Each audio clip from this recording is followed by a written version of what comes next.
Hello friends, आज से इस वीडियो सीरीज़ के माध्यम से हम आपके लिए हरियाणा स्टाफ सिलेक्शन कमीशन के विभिन्न एग्जामिनेशन में पूछे जाने वाले इंग्लिश से रिलेटेड टॉपिक और उनके कुछ प्रीवियस ईयर के क्वेश्चन आंसर है वो डिस्कस करने वाले हैं। इंग्लिश एक बहुत ही महत्वपूर्ण सब्जेक्ट है सभी एग्जामिनेशन के लिए और बहुत से बच्चे हैं जो कि इंग्लिश को इग्नोर करते हैं, लेकिन ये अपने आप में एक इम्पॉर्टेंट पार्ट है और तकरीबन 5 से लेकर 6 क्वेश्चन आते हैं जिनमें से बेहद इजी टाइप के क्वेश्चन हैं ये। और हरियाणा स्टाफ सिलेक्शन कमीशन के जितने भी एग्ज़ाम हैं उनमें ये पूछे जा चुके हैं, तो बहुत आसान क्वेश्चन है, थोड़ा सा ध्यान देने की ज़रूरत है और आप इनमें आराम से जो है 5 या 6 नंबर का स्कोर है वो कर सकते हो। तो हम आज से इस वीडियो को शुरू कर रहे हैं और इस सीरीज़ के थ्रू हम आपको डिफरेंट क्वेश्चन है वो यहाँ पर सॉल्व करके बताएँगे और उनसे रिलेटेड जो टाइप है वो पूछे जाते हैं वो भी आपको बताएँगे। तो आप इस वीडियो के साथ में बने रहिए। और सबसे पहला क्वेश्चन जो आपके लिए यहाँ पर, तो इसमें आपको दिया गया है कि choose the word in which prefix dis is incorrectly used. यानी यहाँ पर इनका कहने का मतलब है कि ऐसा वर्ड कौन सा है जिसके अंदर ये डिस जो है प्रीफिक्स का मतलब क्या है, जो स्टार्टिंग में जोड़े जाते हैं। जैसे हम हिंदी के अंदर पढ़ते हैं इनको, ऐसे शब्द जो किसी भी शब्द के स्टार्टिंग में जुड़ करके उसका अर्थ है वो बदल देते हैं, तो उनको कहा जाता है प्रीफिक्स। प्री मीन पहले, फिक्स मीन आने वाला। तो यहाँ पर डिस प्रीफिक्स है वो किसके साथ में सबसे पहले जोड़ा गया है, वो गलत है। तो यहाँ पर देखिए सबसे पहले एक वर्ड है डिसबिलीफ, डिसओबीडियंस। तो डिसबिलीफ जो है, बिलीफ एक शब्द है जिसका मतलब विश्वास करना है, तो इसके आगे डिसबिलीफ हो गया तो इसका मतलब अविश्वसनीय हो गया। डिसओबीडियंस, ओबीडियंस होता है आगे पालन करना, और डिस लग गया तो इसका मतलब नेगेटिव में चला जाता है ये। फर्दर हम देखते हैं यहाँ पर 2 शब्द और हैं जिनमें से एक है डिसकम्फर्ट। कम्फर्ट एक अलग शब्द है और डिस इसके साथ में जुड़ गया तो इसका मतलब क्या है, ऐसी स्थिति जो आरामदेह ना हो। यहाँ पर 4th जो है ऑप्शन इसका डिस्कशन। तो देखिए डिस्कशन जो है यहाँ पर इसमें गलत जो है डिस वो जोड़ा गया है, यानी ये एक इनकरेक्ट वर्ड है। डिस्कशन का मतलब खुद का मतलब ही क्या होता है, चर्चा होता है, यानी किसी बात पर चर्चा करना। तो ये डिस को अगर हम हटा दें तो यहाँ पर कसन का कोई मतलब नहीं रह जाता, तो इसका मतलब ये जो डिस्कशन है ये एक पूरा वर्ड है। यहाँ पर इसके आगे डिस जो है वो गलत तरीके से दर्शाया गया है, तो हम कह सकते हैं कि ये वर्ड है कि इनकरेक्टली डिस का प्रीफिक्स यूज़ हो सकता है इसमें। तो ये ऑप्शन है जिसमें डिस का प्रयोग है वो नहीं किया गया, ये वर्ड अपने आप में एक कंप्लीट है। तो ऑप्शन आपका यहाँ पर रहेगा 4th। नेक्स्ट क्वेश्चन की हम बात कर लेते हैं यहाँ पर। तो अगला जो प्रश्न है ये जो है ये जुड़ा हुआ है मॉडल से रिलेटेड, मॉडल जो आप पढ़ते हो। तो इसमें पूछा गया कि करेक्ट ऑप्शन आपको चूज़ करना है। सेंटेंस देखिए सबसे पहले, George has travelled a lot, he dash speak 4 language. देखिए यहाँ पर सीधी सी बात है कि जॉर्ज की ट्रैवलिंग की बात हो रही है, तो जॉर्ज ने क्या किया, बहुत सारा ट्रैवल किया यानी यात्रा की है, तो अलग अलग जगह गया है। इस सेंटेंस को देख करके आप पढ़ सकते हो। अभी यहाँ हम आपको नाउन प्रोनाउन इन सब चीज़ों के बारे में बताना नहीं चाहते, क्योंकि ये बेसिक बातें हैं जिनके बारे में आप जानते ही होंगे।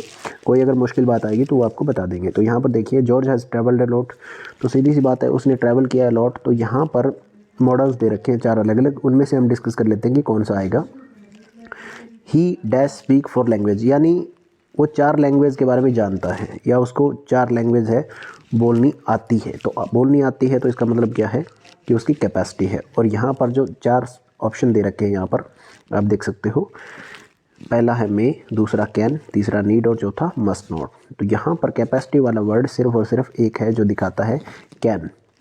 प्रेजेंट में अगर किसी की कैपेसिटी है यानी क्षमता है तो वो दिखाने वाला एबिलिटी है, वो वर्ड दिखाता है कैन। तो यहाँ पर जो राइट आंसर रहेगा वो क्या रहेगा, यहाँ पर कैन आएगा। यानी ही कैन स्पीक 4 लैंग्वेजेस, क्योंकि उसने यात्रा की है तो वो अलग अलग लैंग्वेज सीखा है, 4 लैंग्वेज सीखा है।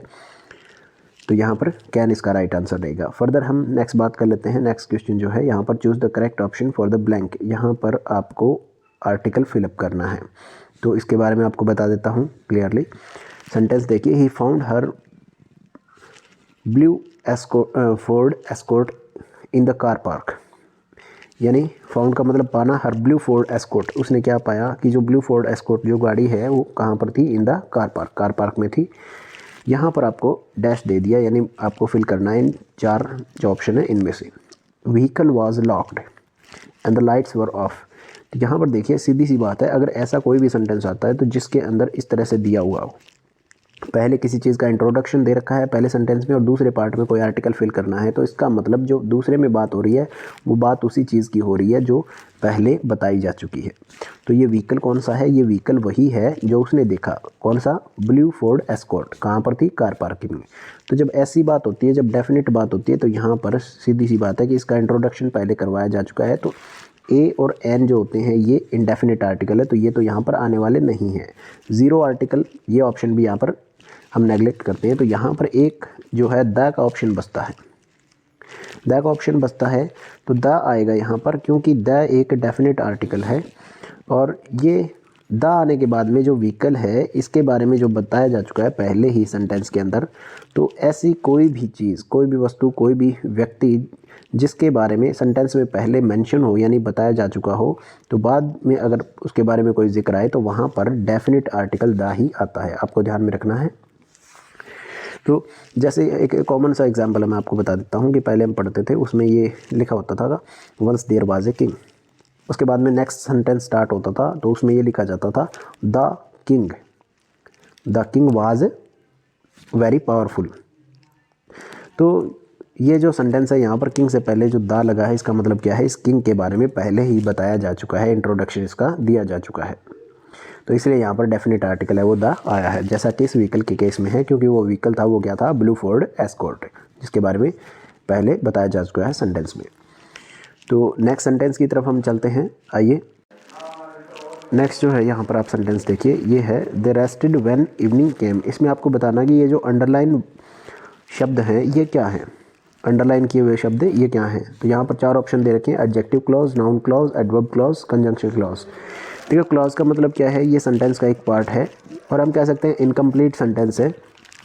तो यहाँ पर ये पूछा गया है कि ये जो अंडरलाइन वर्ड दे रखे हैं आपको, व्हेन इवनिंग केम, ये किसको डिफाइन करते हैं या किसके बारे में बताते हैं। तो सीधी सी बात है, एडजेक्टिव क्लॉज क्या होता है, शब्दों का ऐसा समूह होता है जो कि एक एडजेक्टिव यानी विशेषण के तौर पर काम करता है। और विशेषण आपको पता है हिंदी में क्या होते हैं, जो कि विशेषता बताते हैं किसी संज्ञा, सर्वनाम या नाउन या प्रोनाउन की हम कह सकते हैं। नाउन क्लॉज क्या होता है, शब्दों का ऐसा समूह जो कि किसी नाउन की तरह या संज्ञा की तरह काम करता है, वो नाउन क्लॉज होता है। तीसरा जो ऑप्शन है एडवर्ब क्लॉज, एडवर्ब क्लॉज का मतलब है ऐसे शब्दों का समूह जो कि किसी वर्ब की विशेषता बताते हो, वो क्या है, एडवर्ब क्लॉज है। और कंजंक्शन क्लॉज आपको बता देते हैं, कंजंक्शन आपने पढ़ी होंगी एंड और वगैरह, तो उनके बारे में जो डिफाइन करता है वो क्या है, कंजंक्शन क्लॉज है। तो यहाँ पर ये पूछा गया है कि यहाँ पर जो दे रखा है ऊपर वो क्या है, किस टाइप का क्लॉज है। तो देखिए सबसे पहले यहाँ पर दे है, सब्जेक्ट है, रेस्टेड वर्ब है। उसके बाद में व्हेन इवनिंग केम, रेस्टेड उन्होंने आराम किया, व्हेन इवनिंग केम यानी जब शाम हुई। तो ये जो पूरा शब्दों का समूह है ये डिफ़ाइन कर रहा है किसको, ये डिफ़ाइन कर रहा है रेस्टेड यानी वर्ब को डिफ़ाइन कर रहा है। तो ये जो वर्ब है रेस्टेड, तो वर्ब के बारे में या वर्ब की विशेषता बताने वाले जो होते हैं वो क्या होते हैं, एडवर्ब होते हैं, या हम कह सकते हैं क्रिया विशेषण होते हैं। तो एडवर्ब क्लॉज है ये व्हेन इवनिंग केम, इस तरह से आप इनको पहचान सकते हो। तो ये इसी तरह से स्टार्ट होते हैं एडवर्ब क्लॉज व्हेन वगैरह से। और अगर नाउन क्लॉज की बात होती है तो वहाँ पर ये स्टार्ट होते हैं व्हाट, whom, who, इस तरह से स्टार्ट होते हैं। तो आपको यहाँ पर क्लियरली इसके बारे में पता होना चाहिए, ये बहुत ही इंपॉर्टेंट पार्ट है, बिल्कुल ईजी है, अगर आप इनको थोड़ा सा डिटेल में पढ़ोगे तो आपको पता लग जाएगा। चलिए नेक्स्ट क्वेश्चन देखते हैं क्या है। नेक्स्ट क्वेश्चन है, इसमें पूछा गया है कि यहाँ पर एक सफिक्स जोड़ा गया है शिप। जैसे हमने पढ़ा था डिस के बारे में, डिस क्या था, प्रीफिक्स, जो पहले आया था शब्द वो प्रीफिक्स होता है, बाद में आने वाले शब्द होते हैं सफिक्स। जैसे हिंदी में उपसर्ग और प्रत्यय होते हैं। तो यहाँ पर पूछा गया है किसके साथ में जो शिप है वो गलत जुड़ा हुआ है। तो यहाँ पे सीधी सी बात है, फ्रेंडशिप, फ्रेंडशिप होता है वर्ड, क्लियर है, फ्रेंड और ship, friendship, membership, membership, membership, relationship, relationship, clear है। यहाँ पर जो चौथा शब्द है आप देखिए ऑप्शन नंबर 4 आर्ग्यूशिप। देखो आर्ग्यूशिप नहीं होता, आर्ग्यूमेंट होता है, ये आपको क्लियरली पता होना चाहिए। आर्ग्यूमेंट का मतलब होता है बहस करना, तो ये आर्ग्यूशिप नहीं होता, आर्ग्यूमेंट होता है। तो करेक्ट ऑप्शन रहेगा आपका ऑप्शन नंबर 4 आर्ग्यूशिप। चलिए नेक्स्ट क्वेश्चन की तरफ। उसके बाद में आपको यहाँ पर देखना है, नरेशन से रिलेटेड है ये question. He said I have pass the examination. Narration आपको पता होगा डायरेक्ट और इनडायरेक्ट आपने पढ़ी होंगी, बिल्कुल ईजी चीज़ें होती हैं थोड़ा सा अगर उनके बारे में समझा जाए तो डायरेक्ट इनडायरेक्ट के बारे में जो है वो अगर आप पढ़ोगे थोड़ा सा तो आसानी से समझ में आ जाएंगे क्या क्या चीज़ें चेंज करनी होती हैं, क्या क्या चेंज नहीं होनी। डायरेक्ट मतलब सीधी बात, इनडायरेक्ट मतलब थोड़ा घुमा फिरा करके बात करना, तो नरेशन कहलाते हैं ये। और यहाँ पर जो है सेंटेंस आपके सामने वो दे रखा है, he said I have pass the examination. किसी व्यक्ति ने या किसी बच्चे ने कहा कि मैंने एग्जामिनेशन पास कर लिया है। यहाँ पर देखो इनके अंदर चेंज करने वाली चीज़ें क्या होती हैं, सबसे पहले हम करते हैं प्रोनाउन की चेंजिंग करते हैं, प्रोनाउन के अलावा क्या करते हैं, जो टेंस है उसकी चेंजिंग करते हैं। उनके बारे में आप पढ़ोगे थोड़ा सा, बिल्कुल ईजी है, आसान है, लेकिन हम यहाँ पर ये पढ़ाने वाले नहीं, आपको सिर्फ सीधा यही बताने वाले हैं कि किस तरह से ये चेंज हुआ। देखो यहाँ पर ही सैड, यहाँ पर सैड टू वगैरह को आपने पढ़ा होगा, टोल्ड वगैरह बदलते हैं, परंतु यहाँ पर हम ऐसा कुछ नहीं करेंगे क्योंकि यहाँ सिर्फ सैड दिया हुआ है। और यहाँ पर टेंस देखिए कौन सा है, और प्रोनाउन देखिए, प्रोनाउन है फर्स्ट पर्सन का प्रोनाउन है, तो ये हमेशा ही बदलता है क्या, किसके हिसाब से, जो रिपोर्टिंग वर्ब है उसके सब्जेक्ट के हिसाब से बदलता है। सेकंड पर्सन के रिपोर्टिंग वर्ब के ऑब्जेक्ट के हिसाब से बदलते हैं। यहाँ पर ऑब्जेक्ट दिखाई नहीं दे रहा। और जो टेंस है हैव पास्ट, मतलब इसका मतलब क्या है, have plus past present perfect का है, तो प्रेजेंट परफेक्ट को हम किस में बदलते हैं, हमेशा ही पास्ट परफेक्ट में बदलते हैं। तो पास्ट परफेक्ट में बदलना है, सबसे पहले यहाँ पकड़ो इसको, हैव प्लस पास्ट है, तो यहाँ पर ये हैड और पास्ट इसके अंदर दे रखा है, इसके अंदर हैव पास्ट है तो इसका मतलब इसको हटाइए, यहाँ पर हैव पास्ट है तो इसको हटाइए, क्योंकि हमने बनाना है इनडायरेक्ट। और he informed us of his passing, ये भी यहाँ पर गलत है, तो पहला सेंटेंस यहाँ पर आंसर जो है वो करेक्ट रहेगा। यहाँ पर देखो हैव पास्ट को हैड पास्ट में बदला है, बिल्कुल करेक्ट है, एग्जामिनेशन का वैसा रहना है। और दैट जो है कंजंक्शन लगेगा। अब ये जो ही है ये आ गया यहाँ पर ही के अकॉर्डिंग, यानी ये फर्स्ट पर्सन का प्रोनाउन है, हमेशा ही रिपोर्टिंग वर्ब के सब्जेक्ट के अनुसार बदलता है। आपको पता होना चाहिए कि दो पार्ट होते हैं इसके अंदर, एक होता है रिपोर्टिंग वर्ब, एक होता है रिपोर्टेड स्पीच। जो इन्वर्टेड कोमा में लिखा जाता है वो हमेशा ही कहलाता है पार्ट रिपोर्टेड स्पीच, और जो इन्वर्टेड कोमा से बाहर होता है वो होता है रिपोर्टिंग वर्ब, यानी ऐसी वर्ब जो कि किसी बारे में बता रही है और जिसके बारे में बताया जा रहा है वो क्या है, रिपोर्टेड स्पीच। तो ये आपको पता होना चाहिए टेंस कैसे बदलते हैं। अगर आप उनको बेसिक थोड़ा सा पढ़ोगे तो आपको क्लियरली पता चल जाएगा। बहुत आसान क्वेश्चन है और बहुत बार एग्जाम के अंदर ये पूछे जा चुके हैं। चलिए नेक्स्ट क्वेश्चन देखते हैं हम क्या है। आज का लास्ट क्वेश्चन जो है वो यहाँ पर ये है कि इसमें से आपको करेक्ट सिनोनिम पूछना है या बताना है। सिनोनिम का मतलब समानार्थी शब्द होते हैं। तो कंटेमिनेट का मतलब क्या होता है, कंटेमिनेट होता है प्रदूषित करना, गंदा करना।